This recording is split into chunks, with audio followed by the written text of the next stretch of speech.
Hello students. इस class के अंदर हम बात करेंगे अपनी तीसरी क्लास है हमारी ये demand and supply of money के अंदर।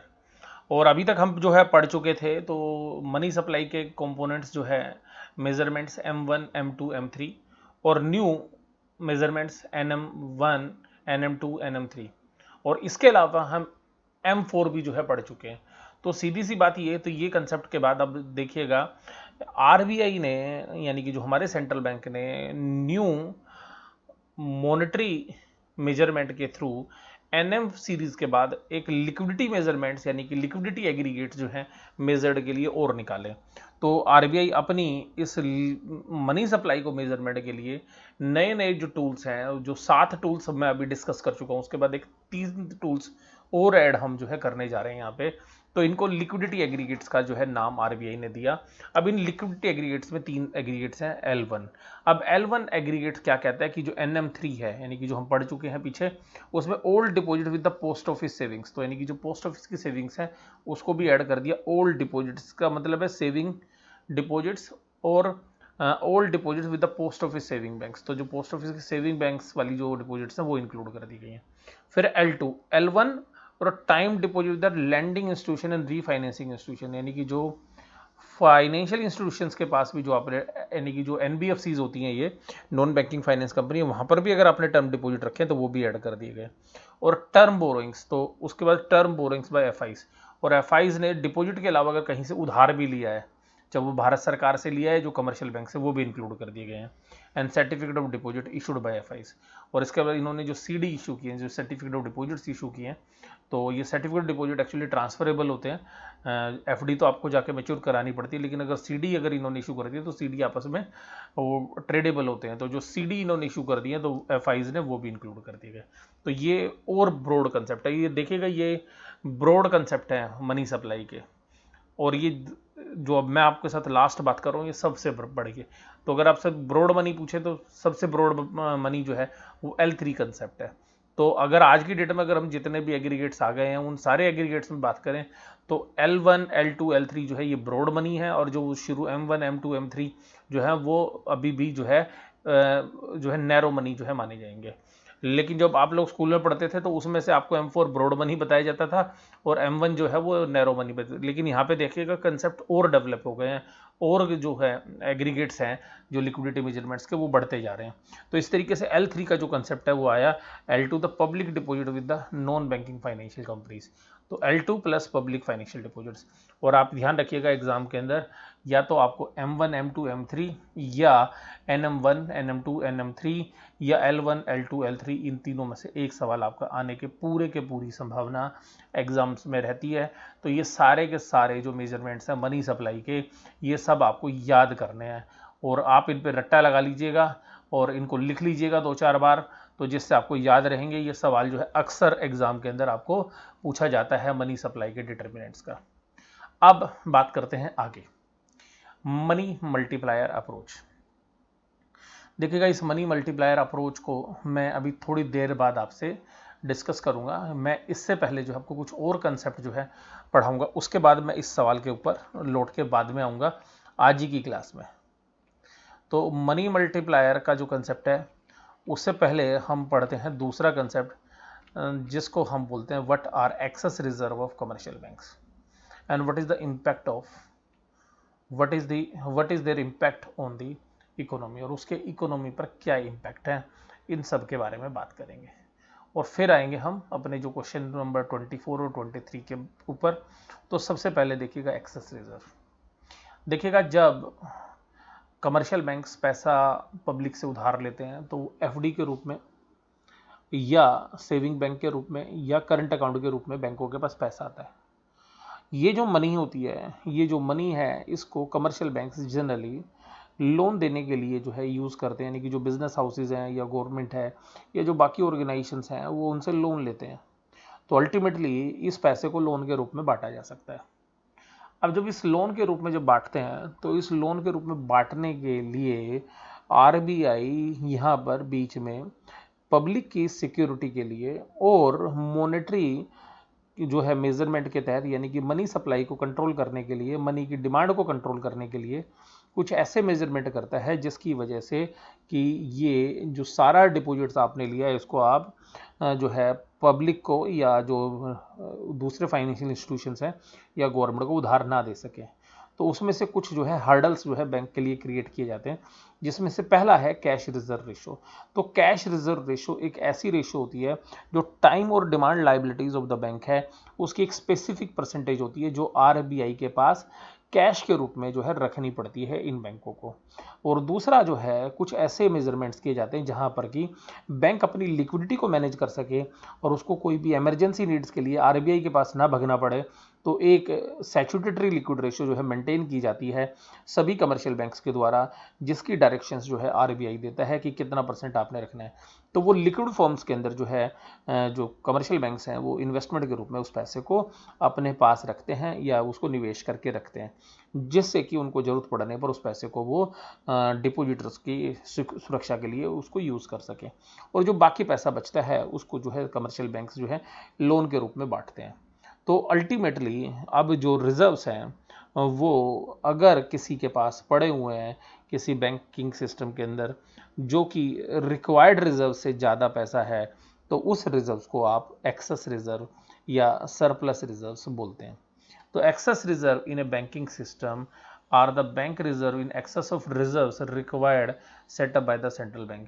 तो मान लीजिएगा अगर आपके पास 1 लाख के डिपॉजिट्स हैं और 1 लाख रुपए के डिपॉजिट्स के अंदर आप देखिएगा मान लीजिएगा आपका 3% CRR है, 3% CRR है और 20% SLR है, यानी कि स्टैट्यूटरी लिक्विड रेशो। तो आपको 23,000 या तो आरबीआई के पास रखने पड़ेंगे या कहाँ पे रखने पड़ेंगे अपने पास। और आपने अब मान लीजिएगा लोन दे रखा है केवल 70,000 का, तो आपके जो लोन दिए हुए हैं वो 70,000 है। तो अभी भी जो 7,000 रुपये बचा हुआ है डिपॉजिट का that is an excess reserve. तो जो 7,000 रुपये है वो आपका एक्सेस रिजर्व होगा। तो क्योंकि 1 लाख में से 23,000 आपने CRR और SLR के लिए मेंटेन किया, 70,000 आपने पब्लिक में बांटा हुआ है, तो आपके पास अभी भी 7,000 बचे हुए हैं। तो 7,000 रुपये जो है वो एक्सेस रिजर्व है। तो अब देखिएगा in the commercial banking system the large portion of SLR in the form of cash reserve and the additional unit of H goes to an excess reserve of the commercial bank. In the central bank inject money into the banking system and these are held as an excess reserve by the banking system. अब देखिएगा जो access reserve है उसका क्या होता है, these cost and benefits are influenced by the market interest rates and expected deposit outflow. अब ये जो है रिजर्व्स कितने रहेंगे एक्सेस, ये वास्तव में मार्केट फोर्सेस पे डिपेंड करते हैं। If the cost of holding of excess reserve rise then the level of excess reserve falls. अगर इसको होल्ड करने की जो है कॉस्ट बढ़ती जा रही है कमर्शियल बैंक की, तो क्या करेंगे ये, then the level of excess reserve falls. तो एक्सेस रिजर्व के जो लेवल्स हैं वो फॉल हो जाएंगे। अब यहाँ पर जो मैं आपके साथ बात करूँ तो इस रिजर्व के जो बैलेंसेस हैं, जो रिजर्व के जो बैलेंसेस हैं उसके बाद ये जो बैलेंसेस हैं उनको वो यूज़ कर पाए। The benefit of holding excess reserve then the level of excess reserve rises. तो अब यहाँ पर एक सिंपल सी बात जो है निकल कर क्या आती है कि अगर जो एक्सेस रिजर्व हैं अगर उसकी कॉस्ट ज़्यादा है, कॉस्ट कैसे निकलती है अब समझिएगा, मैं कॉस्ट को समझाता हूँ। If the cost of holding the excess reserve rise then the level of excess reserve falls. अब मान लीजिएगा एक्सेस रिजर्व आरबीआई के दिशा निर्देशों के बाद भी जो है कमर्शियल बैंक्स के पास पड़े हुए हैं और उनके बदले में उसको इंटरेस्ट तो देना है, और उसको अगर ब्याज जो है सस्ते रेट पे पैसा दिया जा रहा है उधार, या उसको रिस्क है तो वो पैसा उधार नहीं देगा। जैसे आज की परिस्थिति में देखिएगा कि आज की परिस्थिति में उसका जो कमर्शियल बैंक्स हैं उनके पास एक्स्ट्रा रिजर्व है लेकिन वो लोगों को लोन नहीं दे रहे हैं। क्यों? क्योंकि कोविड-19 की सिचुएशन से वो जिन लोगों को लोन देंगे वो उनको रीपे करेंगे या नहीं पे करेंगे। तो जो उनका एक्सेस रिजर्व है उस एक्सेस रिजर्व को वो आज की डेट में आरबीआई के पास ही जमा कर रहे हैं और आरबीआई उनको जो है एक रेपो रेट से जो है, जो रिवर्स रेपो रेट से जो है इंटरेस्ट जो है उनको दिया जा रहा है। तो अल्टीमेटली जो कमर्शियल बैंक है वो अपना पैसा अपने पास रखने की बजाय वो आरबीआई के पास ही रख रहे हैं बजाय कि लोगों को लोन देने के लिए।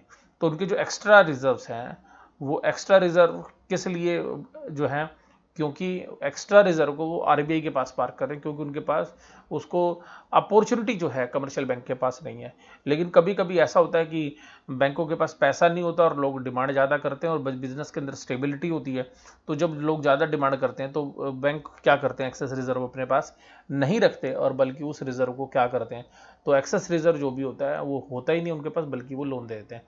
तो अगर रिजर्व का पैसा, एक्सेस रिजर्व का पैसा आरबीआई के पास पड़ा हुआ होता है जो स्टैट्यूटरी लिमिट है उसके बाद, तो एक्सेस रिजर्व मेंटेन रहते हैं आरबीआई के पास पैसा जमा करने की वजह से।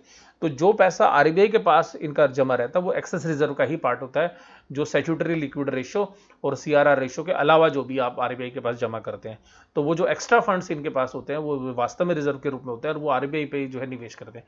लेकिन अगर वही रिजर्व अगर किसी और को अगर वो लोन के रूप में देते हैं तो फिर वो एक्स्ट्रा रिजर्व का पार्ट नहीं होता है। तो ध्यान रखिएगा, एक्स्ट्रा रिजर्व की जो है एक अपॉर्चुनिटी कॉस्ट होती है, तो वो कैसे डिपेंड करती है। तो बैंकिंग सिस्टम एक्सेस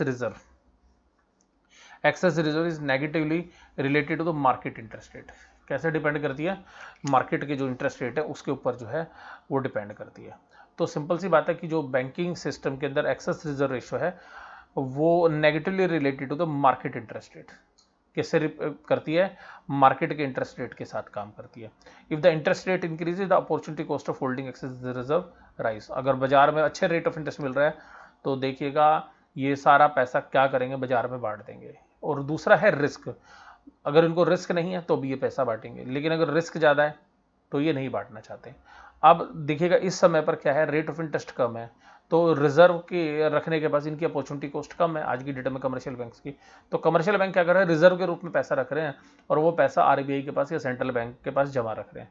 तो आज की डेट में सिचुएशन क्या है कि सभी जो कमर्शियल बैंक्स हैं वो अपने पास एक्सेस रिजर्व मेंटेन कर रहे हैं, क्योंकि उसकी जो है रेट ऑफ इंटरेस्ट बाजार में ज़्यादा है नहीं और रिस्क बढ़ा हुआ है। तो उस वजह से जो है वो अपने कैश को जो है अपने पास रख रहे हैं और जो अपना पास जो कैश पड़ा हुआ है सरप्लस, उसको जो भी एक्सेस रिजर्व का पार्ट है वो आरबीआई के पास पार्क कर देते हैं। तो सिंपल सी बात यहाँ पर, अगर इसकी एडवर्स सिचुएशन होती कि रेट ऑफ इंटरेस्ट 11, 12, 13% है तो वो आरबीआई के पास पैसा नहीं रखते बल्कि पब्लिक को पैसा देते। और अगर पब्लिक से पैसा वसूल करने में रिस्क नहीं होता तब भी वो पब्लिक को पैसा देते। तो अल्टीमेटली आज की डेट में जो कमर्शियल बैंक्स हैं उनके पास एक्सेस रिजर्व्स हैं जो कि नॉर्मली बहुत ही लो लेवल पर रहते थे, लेकिन अभी हाईएस्ट लेवल के ऊपर जो है और स्पेशली प्राइवेट सेक्टर के जो बैंक्स हैं उनके पास बहुत बड़ा जो है एक्सेस रिजर्व बचा हुआ है। यानी कि जो स्टैट्यूटरी लिक्विड रेशियोज हैं या सीआरआर रेशो के बाद जो मेंटेन करने के बाद जो उन्होंने लोन बांटने थे वो लोन अभी कम बांट रखे हैं, उसके बाद भी उनके पास पैसा बचा हुआ है। तो वो जो पैसा बचा हुआ है वो उन्होंने आरबीआई के पास पार्क कर रखा है बजाय के लोन देने के लिए। अगर वही पैसा आरबीआई से पार्क करने के बजाय आप वो लोन के रूप में दे देंगे तो वो एक्सेस रिजर्व खत्म हो जाएंगे। तो एक्सेस रिजर्व ध्यान रखिएगा वो तभी होते हैं या तो वो पैसा आप अपने पास रखें या आरबीआई के पास रखें, लेकिन अगर वो पैसा लोन के रूप में बांट दोगे तो आपके एक्सेस रिजर्व खत्म हो जाएंगे।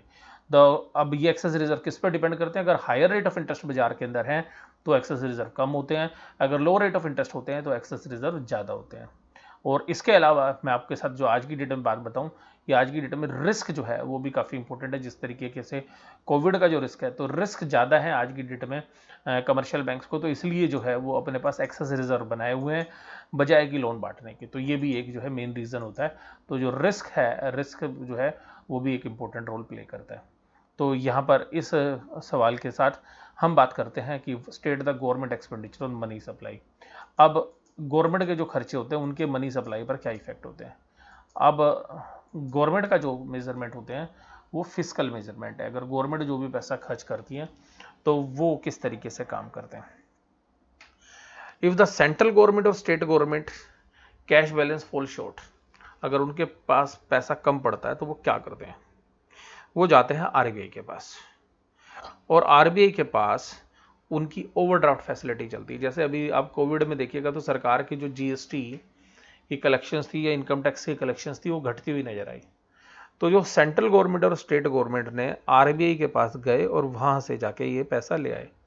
तो आरबीआई अगर ज़्यादा पैसा खर्च करता है सॉरी, सेंट्रल बैंक से पैसा लेना पड़ता है अगर गवर्नमेंट्स के खर्चे बढ़ जाते हैं तो, या गवर्नमेंट की इनकम घट जाती है। तो अल्टीमेटली एक ओवरड्राफ्ट फैसिलिटी जो है वो सेंट्रल गवर्नमेंट और सभी स्टेट गवर्नमेंट को आरबीआई देता है, और इस फैसिलिटीज को बोलते हैं ways and means advance. Ways and means advance यानी कि WMA एडवांस या ओवरड्राफ्ट फैसिलिटीज।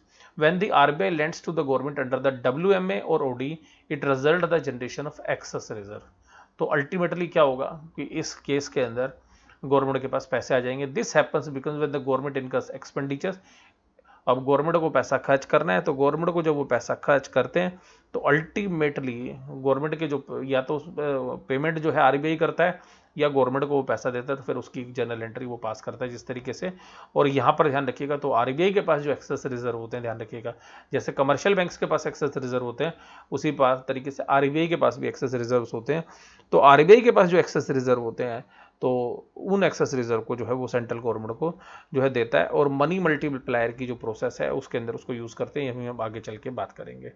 तो अब यहाँ पर जो बात थी कि मनी सप्लाई जो है उसमें गवर्नमेंट एक्सपेंडिचर का क्या रोल है, तो अगर गवर्नमेंट के एक्सपेंडिचर इंक्रीज होते हैं तो मनी सप्लाई जो है वो बढ़ा दी जाती है, और आरबीआई जो है उसको लैंड करता है गवर्नमेंट्स को, गवर्नमेंट को पैसा उधार देता है। और सिंपल सी बात है, तो मनी सप्लाई को मेंटेन करने के लिए, जैसे भी कोविड-19 की सिचुएशन में भी देखिएगा, तो लॉकडाउन की सिचुएशन में मोस्टली सेंट्रल गवर्नमेंट्स और सभी ज़्यादातर स्टेट गवर्नमेंट्स ने जो है आरबीआई से जो है पैसा लिया, तो अपने एक्सपेंडिचर्स जो है उनको बीट आउट करने के लिए।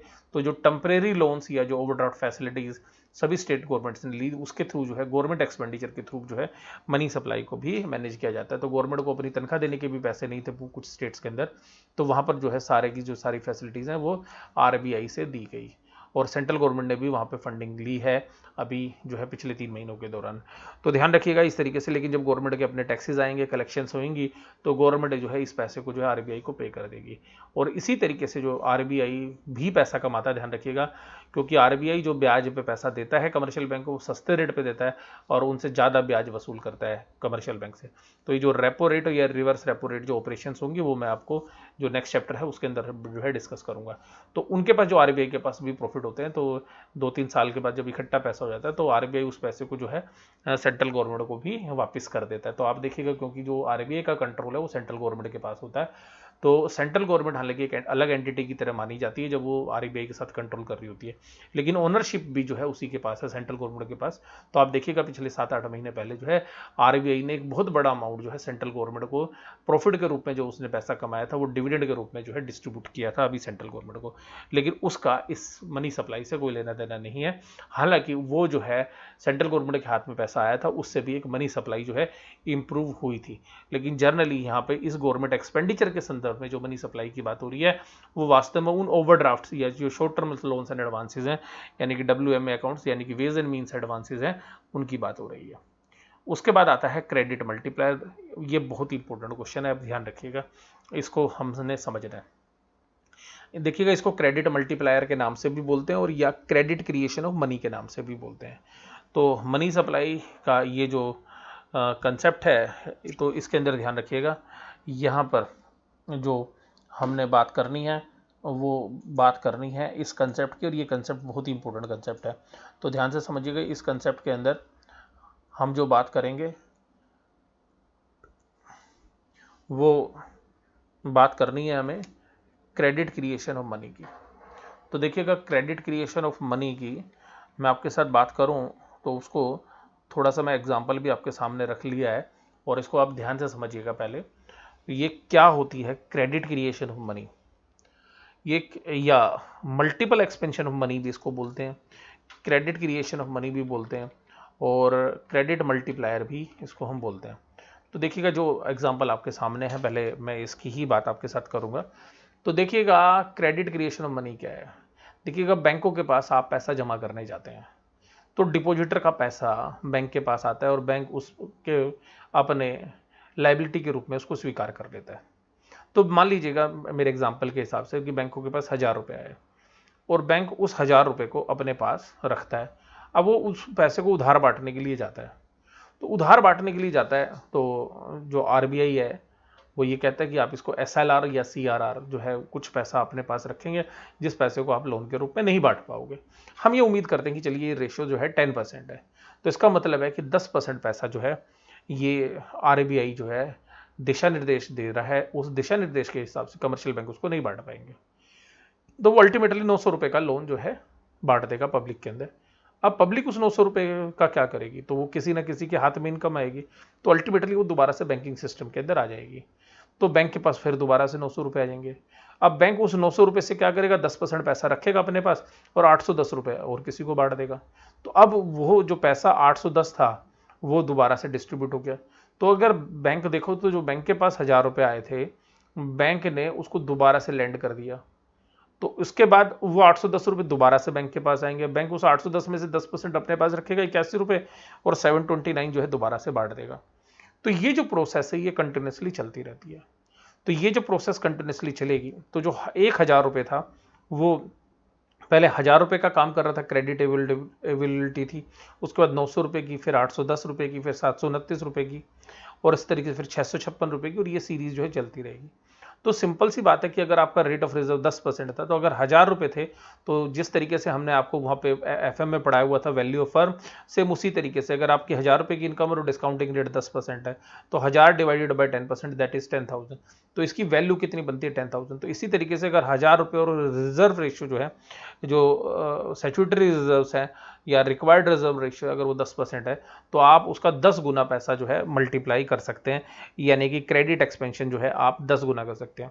तो इसी तरीके से मान लीजिए अगर 5% होता तो 1 डिवाइडेड बाई 0.5% 20 टाइम्स। अगर ये कैश रिजर्व रेशियो अगर आरबीआई इसको घटा के 5% कर देगी तो आप 20 गुना पैसा जो है बैंक उसको डिस्ट्रीब्यूट कर पाएंगे। तो 1000 जो है उसको 20 से मल्टीप्लाई कर दीजिए तो वो 20 गुना जो है क्रेडिट एक्सपेंशन करेगा। तो जो रिक्वायर्ड रिजर्व रेशियो वो जितनी कम होंगी, यानी कि बैंकों को जितना पैसा आरबीआई के पास या सेफ्टी के रूप में कम रखना पड़ेगा, क्रेडिट एक्सपेंशन उतना ही ज़्यादा होगा।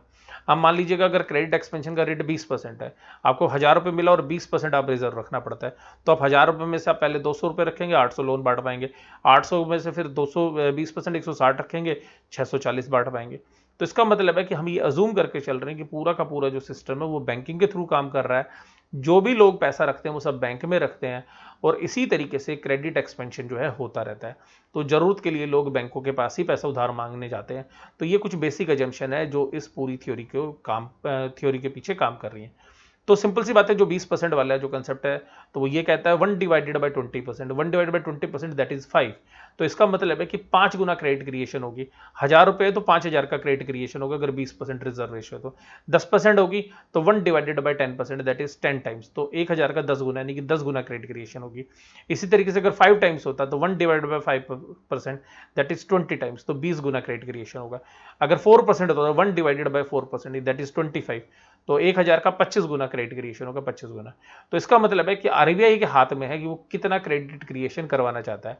तो जब ये रिजर्व रेशियो कम होती है तो क्रेडिट क्रिएशन ज्यादा होता है, और जब ये रिजर्व रेशियो ज्यादा होती है तो क्रेडिट क्रिएशन कम होता है। तो इसका मतलब है कि बैंक कितना पैसा उधार बांट पाएंगे, ये इस बात पर निर्भर करता है कि उसका क्रेडिट क्रिएशन के लिए जो लिक्विडिटी रेशियो है वो कितनी है। तो क्रेडिट डिपॉजिटर और द डिपॉजिट मल्टीप्लायर और द डिपॉजिट एक्सपेंशन मल्टीप्लायर, तो ये क्या चीज होता है, describe that the amount of additional money created by the commercial bank through the process of lending the ability money it has excess the central bank reserve requirement. तो देखिएगा credit जो multiplier is the reciprocal of required reserve ratio, यानी कि credit multiplier 1 divide by required reserve ratio, जो मैंने अभी आपके साथ बात की। फिर ये जो एग्जांपल था ये हमने आपके साथ डिस्कस किया। अब अगली बात आती है कि ये जो डिपॉजिट मल्टीप्लायर और जो मनी मल्टीप्लायर है, क्या ये क्लोजली रिलेटेड है? आंसर इज, देखिएगा ये जो डिपॉजिट मल्टीप्लायर का कंसेप्ट है that is applicable to commercial bank, और जो मनी मल्टीप्लायर का कंसेप्ट है, that is also same but it is related to the RBI. तो आरबीआई भी क्या करता है कि जो भी मनी सप्लाई है उस मनी सप्लाई का एक मल्टीप्लायर देखता है कि वो कितनी मल्टीप्लाई हो जाती है। तो जैसे अभी मैंने आपको यहाँ पे रिजर्व रेशियो के माध्यम से बताई, इसी तरीके से जो भी मनी की सप्लाई है उसका कुछ हिस्सा आरबीआई जो है रिजर्व के रूप में रखता है और बाकी उस सभी पैसे को जो है मनी सप्लाई के लिए छोड़ देता है। तो जो मनी मल्टीप्लायर अप्रोच है वो आरबीआई के एंगल से देखी जाती है। तो सिंपल सी बात है, through the deposit multiplier the money multiplier closely related but not identical. Generally, bank do not lend all their available money, but instead maintain reserve at the level above the minimum required. All borrowers do not spend every rupee they borrowed. They are likely to convert some portion into the cash. तो ये जो सारी theory थी ये मैंने आपके साथ discuss कर ली. अब ये जो भी क्वेश्चन सबके बचे हुए हैं, सारे जो क्वेश्चंस हैं ये हमने डिस्कस किए हुए हैं. तो अभी जो भी वन लाइनर क्वेश्चन है तो इन सबको पढ़ लेंगे. अब मैं आपके साथ जो डिस्कस कर रहा हूँ वो मनी मल्टीप्लायर का जो कंसेप्ट है, ये सारे कंसेप्ट जो हमने केन्स के अंदर, बोमल मॉडल के अंदर ये सब पढ़े थे, उनके 1 मार्कर या 2 मार्कर जो क्वेश्चन हैं इनको आप पढ़ लेंगे. तो ये सारा हम एलोबरेट कर चुके हैं पहले. तो अब मैं आपके साथ जो बात करूँगा क्रेडिट क्रिएशन के बाद जो हम बात कर चुके हैं, अब गवर्नमेंट एक्सपेंडिचर की हम बात कर चुके थे, अब हमें बात कर रही है ये कंसेप्ट जो अभी हम डिस्कस कर रहे थे उसी से सिमिलर कंसेप्ट. यह है मनी मल्टीप्लायर अप्रोच. देखिएगा मनी मल्टीप्लायर अप्रोच भी बिल्कुल क्रेडिट क्रिएशन की तरह काम करती है. Money multiplier approach focus on the relation between the money stock and money supply in the terms of monetary base और हाई पावर्ड मनी. इसका मतलब है कि ये कितनी हाई पावर्ड मनी जो है सिस्टम में डाली जाएगी, ये सारा का सारा जो है मनी मल्टीप्लायर अप्रोच पे डिपेंड करता है. मान लीजिएगा अगर आप 1 लाख रुपए डालते हैं और जो उसका मनी मल्टीप्लाई है वो 4 है, तो ये जो मनी मल्टीप्लाई अप्रोच है ये आरबीआई को डिसाइड करना होता है कि मनी कितनी मल्टीप्लाई होती है. तो ये एक गहन अध्ययन के बाद, एक रिसर्च के बाद जो है आरबीआई इस चीज को कैलकुलेट करता है. तो आरबीआई जो पैसा करेंसी प्रिंट करेगा, मान लीजिए उसने 1 लाख रुपए के नोट प्रिंट किए, तो वो कितने मल्टीफोल्ड होगी, कितनी ट्रांजेक्शंस वो कितने हाथों से घूमेगी, वो कितनी मनी सप्लाई जनरेट करेगी. तो जो आपने Fisher quantity theory of money के अंदर जो देखा था MV is equal to PT, ये उस कंसेप्ट के ऊपर बेस्ड है. तो ध्यान रखिएगा, तो यहां पर वो कितने टाइम फोल्ड करेगी. तो मनी सप्लाई की जो है वो आरबीआई को देखना है कि वो कितना मल्टीफोल्ड होगा. तो जैसे भी रिजर्व बैंक ऑफ इंडिया के केस में आप बात कर रहे हैं, उसी तरीके से जैसे आपने कमर्शियल बैंक में करा था. कमर्शियल बैंक में तो क्या था, 1 divided by credit creation ratio यानी कि लिक्विड रिजर्व रेशियो. मैंने जैसे भी 10% की बात की तो 1 divide by 10% it is equal to 10 times. तो वहां पे तो क्या होता है कि रिजर्व रेशियो से आप कैलकुलेट करते हैं. इसी तरीके से जो यहां पर मनी मल्टीप्लायर का कंसेप्ट है, ये आरबीआई डिसाइड करता है कि कितना मल्टीफोल्ड होगा, कितने टाइम ट्रांजेक्शन होंगी. तो ये सब जो है आरबीआई अपनी इंफॉर्मेशन को कलेक्ट करता है, कितने उसको रिजर्व मेंटेन करने हैं, कितने गवर्नमेंट के एक्सपेंडिचर्स होने हैं, कितनी मनी सप्लाई होगी, कितना उसका इफेक्ट होता है. तो हर कंट्री के अंदर ये जो मल्टीपल होता है मनी सप्लाई का अलग अलग होता है, क्योंकि मैंने आपको बताया कि बहुत सारी थ्योरीज होती हैं जो काम करती हैं, जो नेचर है लोगों का वो किस तरीके से मनी की डिमांड करते हैं. तो जो फिशर्स की क्वांटिटी थ्योरी ऑफ मनी है, उसके एंगल से अगर हम बात करें कि वो मनी कितने टाइम जो है, कितने हाथों को जो है टच करेगी. वो एक करेंसी नोट मान लीजिएगा 100 रुपए का है और वो अपनी लाइफ के दौरान जो है 10 हाथों को बदलता है, तो वो 10 गुना जो है मल्टीप्लाई हो गया. तो ये जो मनी मल्टीप्लायर इफेक्ट है, तो अगर आपको आरबीआई को लगता है कि 10 लाख की जो है मनी चाहिए और मल्टीप्लायर क्या नाम है 2 टाइम्स है, तो वो 2 लाख रुपए के नोट छापेगा क्योंकि मल्टीप्लाई 5 टाइम्स हो रहा है. तो ये जो मनी मल्टीप्लायर इम्पैक्ट है ये वास्तव में आरबीआई के एंगल से देखा जाता है. तो मनी मल्टीप्लायर और क्रेडिट क्रिएशन एक फर्क है. क्रेडिट क्रिएशन कमर्शियल बैंक के एंगल से देखा जाता है कि कंपनी कमर्शियल बैंक कितना क्रेडिट क्रिएशन कर सकता है, और आरबीआई जो है मनी की सप्लाई की कितनी मनी सप्लाई छोड़ रही है, तो उसका मनी मल्टीप्लायर उसको जो इम्पैक्ट होता है. तो मनी, अब क्या होती है money supply. Money supply is defined as, कैसे होगी, M is equal to, M means money supply, M multiply MB. M is the money supply और मनी मल्टीप्लायर M है, और M is the monetary base और the high powered money, यानी कि जो currency note आप छापोगे मॉनेटरी बेस कितना है. तो जो मॉनेटरी बेस होगा, मान लीजिएगा हमारे यहाँ पे मॉनेटरी बेस है, एक छोटा एग्जांपल लेता हूँ, 10 लाख का और 3 टाइम्स है, तो 10 लाख इंटू 3, तो मनी सप्लाई होगी 10 लाख इंटू 3. तो जितने सारे करेंसी नोट आज हम सब लोगों के पास हैं, या जो भी मनी सप्लाई है जिसमें हमने आपको बात कर रहे हैं, खाली करेंसी नोट की बात नहीं है, उसमें M1 भी हो सकता है, M2 भी हो सकता है, M3 भी हो सकता है, M4 भी हो सकता है, और उसके अंदर NM1 भी हो सकता है, NM2 भी हो सकता है, NM3 भी हो सकता है, L1 हो सकता है, L2 L3. तो ये कोई भी जो बेस है ये सब मनी सप्लाई के बेस है. तो ये जो मनी का जो सप्लाई है वो जो आप मेजरमेंट करते हैं, तो उसके लिए आपने ध्यान रखना है कि मनी मॉनेटरी बेस कितना है. तो जितने जनरली करेंसी नोट होते हैं उन बेस को मल्टीप्लाई करते हैं M से, तो हमको ये पता चल जाता है कि कुल कितनी मनी सप्लाई सिस्टम के अंदर है. अब मनी मल्टीप्लायर क्या होता है. अब मनी मल्टीप्लायर का मतलब होता है money supply divided by monetary base. तो अल्टीमेटली जो हमने अभी कैलकुलेट किया इसी फॉर्मूले को अगर आप घुमाओगे तो ये निकल के आ जाएगा। तो सीधी सी बात क्या, एम कितना होता है, अब ये एम जो है आरबीआई कैलकुलेट करता है कि कितना मल्टीफोल्ड होता है। तो ये मैं आप नहीं बता पाएंगे, तो ये आरबीआई को पता होता है, वो अपने एनालिसिस से, अपने जो पास्ट एक्सपीरियंस से, अपनी रिसर्च से कैलकुलेट करता है कि मनी कितने टाइम मल्टीफोल्ड होती है। तो वो जो मल्टीफोल्ड जितने टाइम होती है उसको आप मल्टीप्लाई करते हैं जितनी मनी का बेस है। तो जो मनी बेस जितना है, मान लीजिएगा 5 लाख के नोट हैं और मनी बेस है 5, तो 5 लाख इंटू 5, और जो मनी सप्लाई आ गई वो 25 लाख है। वो मनी सप्लाई 25 लाख कौन सी है, L1 है, L2 है, L3 है, NM1 है, NM2 है, NM3 है, M1 है, M2 है, M3 है, M4 है। तो उसके अलग जो है पैरामीटर्स हैं, लेकिन हम केवल यही बात कर रहे हैं कि मनी सप्लाई उनमें से किसी भी एक पैरामीटर से होगी, लेकिन मनी सप्लाई इस बात पर डिपेंड करेगी कि जो करेंसी जो है छपी हुई है, जो मॉनेटरी बेस है, उसको कितने मल्टीप्लाई और कितने हैंड्स जो है वो चेंज होगी।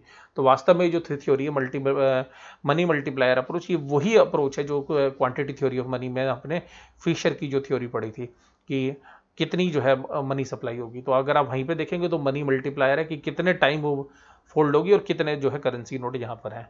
तो यहाँ पर जो है ये जो चैप्टर है मैंने आपका पूरा डिस्कस कर लिया। हाई पावर्ड मनी क्या होती है, the money multiplier approach determine the supply of money, ये भी मैंने आपके साथ डिस्कस किया है। तो जो हाई पावर्ड मनी है, जितने करेंसी नोट आपने छाप रखे हैं उसको आप उससे मल्टीप्लाई करके जो है उन सारी चीज़ों को कैलकुलेट करेंगे। और ये सब किस चीज़ों पर डिपेंड करती है कि पब्लिक का बिहेवियर कैसा है। तो मैंने बोला अगर पब्लिक जल्दी जल्दी सामान खरीदती है, घर में पैसा नहीं रखती है, बहुत डिमांड करती है, तो जो एम होगा वो ज़्यादा होगा, अगर उसका उल्टा होगा तो कम होगा। तो ये बहुत सारे जो बिहेवियर्स हैं उनके ऊपर जो है इम्पैक्ट करती है। तो किस तरीके से जो है मनी सप्लाई इंपैक्ट करती है, तो ये क्वेश्चन जो मैं भी आपके साथ बात कर रहा था, explain the concept of money multiply, ये काफ़ी इंपॉर्टेंट क्वेश्चन है, इसको आप याद कर लेंगे। और इसी तरीके से जो क्रेडिट क्रिएशन वाला मैंने आपके साथ बात किया था वो जो क्वेश्चन है वो भी काफ़ी इंपॉर्टेंट है। तो ये जो भी क्वेश्चन मैंने भी आपके साथ डिस्कस किए हैं इस वीडियो के अंदर, ये काफ़ी इंपॉर्टेंट है। तो आप इन क्वेश्चन को जो है अच्छे से तसल्ली से जो है इनको कंप्लीट कर लेंगे। तो वीडियो जो है मैं भी यहीं पे पॉज कर रहा हूँ और सॉरी एंड कर रहा हूँ यहाँ पे, और अब जो है नेक्स्ट चैप्टर के साथ जो हम शुरुआत करेंगे। तो इसके अंदर जो भी डाउट्स हैं वो आप मुझसे जो है बोल सकते हैं, फिर वो डाउट्स जो है आपके होंगे उसके हिसाब से जो है हम उसकी एक अप्रोप्रिएट जो क्लास है वो रख लेंगे। तो अभी आप जिसको कंप्लीट करिए, मुझे जल्दी से जल्दी जो है नोट्स आप प्रोवाइड कराइए अपने जो भी आपने, और नोट्स जो है अपने स्पेसिफिकली स्मॉल बनाने हैं, क्योंकि एग्जाम के अंदर बहुत छोटे क्वेश्चंस जो हैं आपके आते हैं, तो बहुत बड़े बड़े आंसर आपने तो बहुत बड़े बड़े नोट्स नहीं बनाने हैं। तो मैं वीडियो यहीं पे समाप्त करता हूँ। वीडियो देखने के लिए धन्यवाद, थैंक यू वेरी मच।